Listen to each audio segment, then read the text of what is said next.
DMK Upputhara local കമ്മിറ്റിയുടെ നേതൃത്വത്തിൽ ഓണാഘോഷ പരിപാടികൾ സംഘടിപ്പിച്ചു. ഓണത്തോടനുബന്ധിച്ച് ഘോഷയാത്രയും നടത്തി. നിർധനായ കുടുംബങ്ങൾക്ക് ഓണക്കിറ്റ് വിതരണവും നടത്തി. DMK ജില്ലാ സെക്രട്ടറി KK ജനാർദ്ദനൻ പരിപാടി ഉദ്ഘാടനം ചെയ്തു.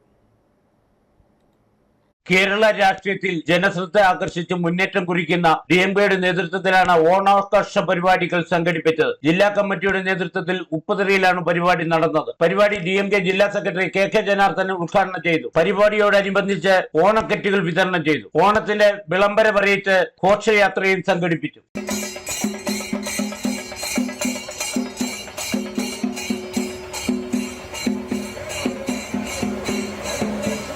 DMK ജില്ലാ പ്രസിഡന്റ് റഫീഖ്, ജില്ലാ secretary KK Janardhanan, joint secretary K Sajeev എന്നിവരുടെ നേതൃത്വത്തിലാണ് ഓണാഘോഷ പരിപാടിയും കിറ്റ് വിതരണവും സംഘടിപ്പിച്ചത്. Idukki vision news, Upputhara.